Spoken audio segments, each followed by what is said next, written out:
Well, following the death of Liberal Senator Jim Molan this week, the process will soon begin within the Liberal Party to decide who should take his spot in the Senate. Unlike in the House of Representatives, when a senator dies in office, there's no by-election. It's instead up to the party to decide a replacement. Now, a number of names have already been thrown around, including this morning the name of Tony Abbott, the former Prime Minister, suggested by the former Victorian Liberal President Michael Kroger. Michael Kroger, our regular columnist, our regular guest on this program, joins us now.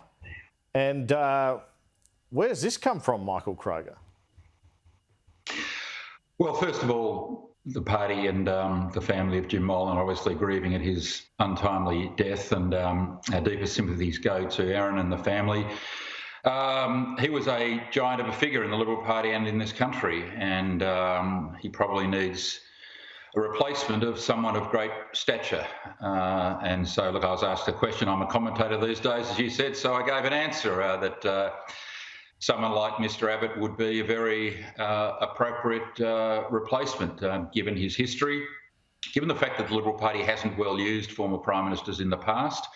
We see what Labor's done. We may disagree with the Rudd appointment, but using a former Prime Minister, we understand. Hawke and Keating would have been great international appointments. Of course, Gough Whitlam was appointed by Bob Hawke to UNESCO after he finished as Prime Minister. So using former Prime Ministers, particularly when they're youthful, like Tony at 65, which is the same age as me, which is why I call him youthful, by the way, I think is something, obviously this is a matter for my friends in the New South Wales Party. It's completely their decision, but it's obviously...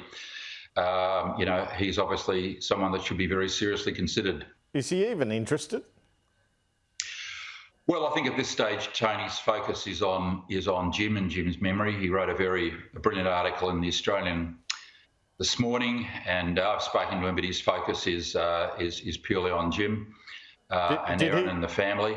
Did he ring you this morning and say thanks for nothing? No. I've known Tony since the 1970s. So we've been associates, comrades for a long, long time.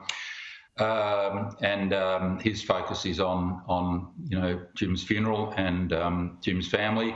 But ultimately, these matters have to be determined.